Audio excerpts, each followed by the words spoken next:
புலவர்களுக்கு பரிசு அளித்து அவர்களை மகிழ்வித்தார்கள். இந்த துணைவேந்தர் கூட எங்களுக்கு நாங்கள் மிகவும் முயன்று எழுதி கொண்டு வந்திருக்கக்கூடிய இந்த ஆய்வு கட்டுரையை பாராட்டி பரிசு அளித்தால் மிகவும் மகிழ்ச்சி அடைவோம் என்று தெரிவித்துக் கொண்டு என்னுடைய ஆய்வுரைக்கு வருகிறேன். கர்ணன் என்கிற திரைப்படத்தில் ஒரு பாடல், காய்ந்து சிவந்தது சூரியகாந்தி, களவியில் தோய்ந்து சிவந்தது மின்னார் நெடுங்கண், ஆய்ந்து சிவந்தது அறிஞர்தம் நெஞ்சம், ஈந்து சிவந்தது கர்ண மாமன்னன் இருகரமே என்கிற ஒரு பாடல். இந்த பாடலை கண்ணதாசன் எழுதியதாக பல பேர் தவறாக எண்ணிக்கொண்டிருக்கிறார்கள். உண்மையிலேயே அந்த பாடலை எழுதியவர் படிக்காசு புலவர் என்கின்ற 17ஆம் நூற்றாண்டைச் சேர்ந்த ஒரு புலவர். அந்த புலவர் யாரை பற்றி பாடினார் என்றால் வள்ளல் சீதக்காதியை பற்றி பாடினார். அந்த பாடல் கர்ணன் படத்திலே வேறு மாதிரியாக மாற்றப்பட்டு விட்டது.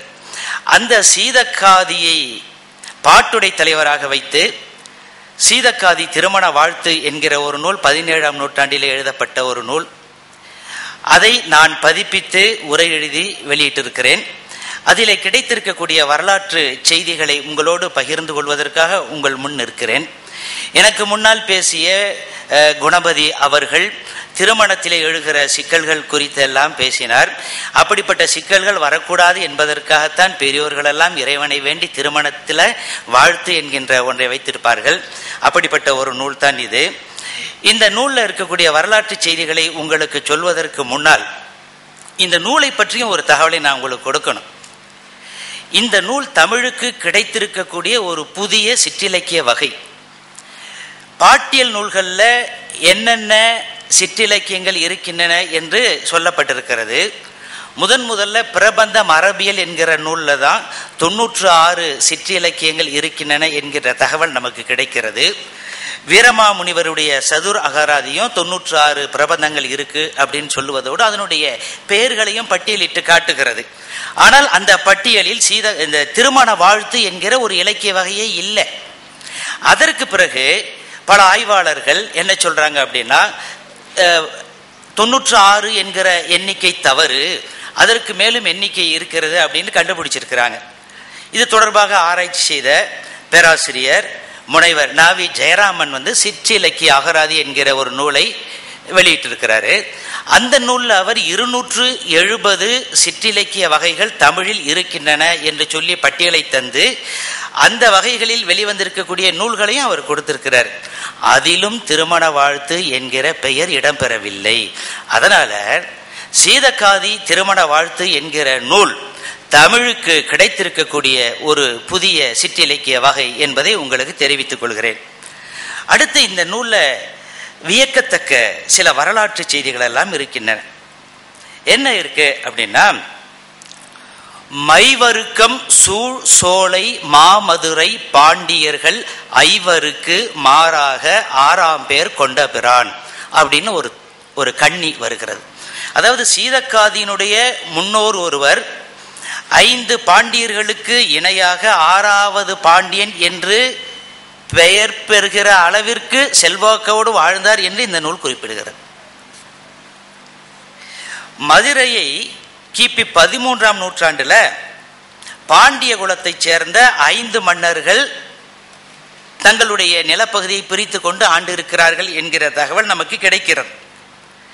6ஆம் பாண்டியன் என்று குறிப்பிடப்படுகிற இவர் அந்த காலகட்டத்தில் 13ஆம் நூற்றாண்டில் வாழ்ந்த ஒருவராகத்தான் இருக்க வேண்டும். ஏவி சுப்பிரமணிய ஐயர் ஆன்சியன் டெக்கான் என்கிற தன்னுடைய நூலில் அவர் என்ன சொல்றாருன்னா, 1286 மாரவர்மன் குலசேகர பாண்டியன் அரசவையில தலைமை அமைச்சராகவும் தளபதியாகவும் ஷேக் தகியுத்தீன் என்பவர் இருந்தார். அவர் ஈழ நாட்டின் மீது படையெடுத்து வெற்றி பெற்று வந்துள்ளார் அப்படின்னு சொல்றார்.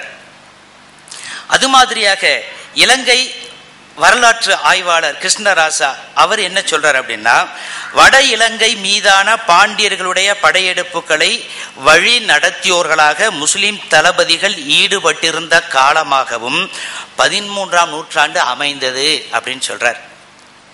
இப்போ இலங்கையில ஆரிய சக்கரவர்த்தி என்கின்ற ஒரு அரசனை இங்கிருந்து சென்ற ஒரு படை தளபதி அங்கே ஏற்கனவே இருந்த மன்னனை தோற்கடித்து ஆரிய சக்கரவர்த்தி என்கின்ற ஒரு தமிழனை அங்கே ஆட்சியிலே அமர்த்திட்டு வந்திருக்கிறாரு.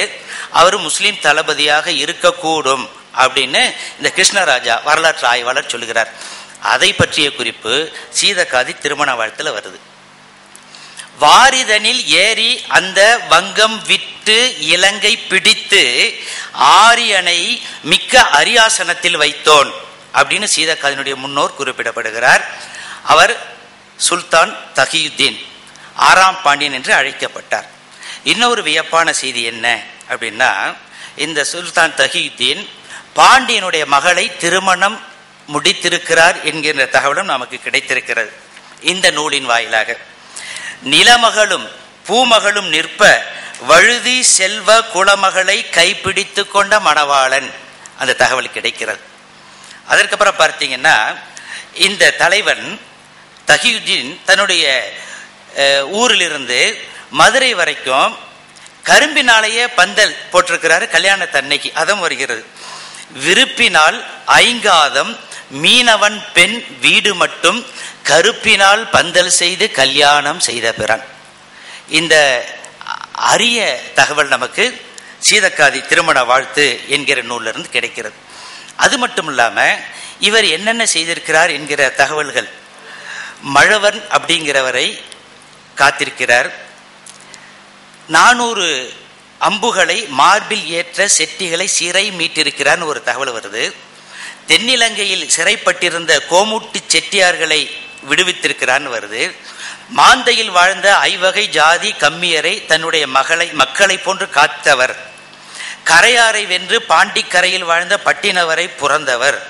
வீரை நகர் மாவலியை காத்தவர். சமர கோலாகலனை பாதுகாத்தவர். வலங்கை சாணார் மக்களை காத்தவர். இப்படியெல்லாம் தகியுதனை பற்றிய செய்திகள் நமக்கு கிடைக்க வருகிறது. அப்புறம் இந்த நூல் 17ஆம் நூற்றாண்டில் இருந்த தமிழ்நாட்டிற்கும் அயல் நாட்டிற்கும் இருந்த வணிக தொடர்பையும் நமக்கு தெரிவிக்கிறது. பல நாடுகளின் பெயர்களை நாம் இங்கிருந்து பார்க்க முடிகிறது. குறிப்பாக அயோத்தி ஆகரைன்னு போகிற போது ஹாலந்து வருகிறது, ஈழம் என்கின்ற ஒரு நாடு வருகிறது, அப்புறம் கண்டி ஈழம் என்ற ஒரு நாடு வருகிறது, கண்டி என்கின்ற ஒரு நாடு வருகிறது, சிங்களம் என்கின்ற ஒரு நாடு வருகிறது. மூணுமே இப்ப இலங்கையில தான் இருக்கு. ஆனா அந்த காலகட்டத்தில் தனித்தனி நாடுகளாக இருந்தன என்கின்ற செய்தியை நாம தெரிந்து கொள்கிறோம். அங்கிருந்து வரக்கூடிய இறக்குமதியான பொருட்கள் என்னென்னங்கிற தகவல்களை நமக்கு கிடைத்திருக்கிறது. அதற்கு அப்புறம் முக்கியமானது, பெண்கள் இங்கே ஒரு 6-7 பேர் இருந்தாலும் கூட அவர்களுக்கு தேவையான தகவல்கள் இதுவரைக்கும் தமிழ் இலக்கியத்தில் எந்த ஒரு இலக்கியத்திலும் பதிவு செய்யப்படாத வகையில பெண்கள் அணிந்த அணிவகைகளை பற்றியும் ஆண்கள் அணிந்த அணிவகைகளை பற்றியுமான பதிவு இதில் இருக்கிறது. ஏறக்குறைய 42 வகையான அணிவகைகள், பெண்கள் அணிவகைகள் இதில் குறிப்பிட்டிருக்கிறது. ஆண்கள் அணிவகைகள் ஒரு 15 குறிப்பிடப்பட்டிருக்கிறது. இப்படி அணிவகைகளை பற்றிய செய்திகள் இருக்கின்றன. வெடி வகைகளை பற்றிய செய்திகள் 33 வகையான வெடி வகைகள். இப்ப பட்டாசு இருக்க, நம்ம மிஞ்சி போனா 10 பட்டாசுகளின் பெயர்கள் தான் சொல்ல முடியும். ஆனால் 33 வகையான பட்டாசு வகைகளை பற்றிய செய்திகள் இருக்கிறது.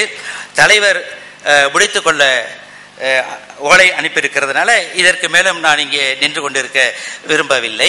ஆகவே என்னுடைய ஆய்வுரையை நிறைவு செய்து கொள்கிறேன்.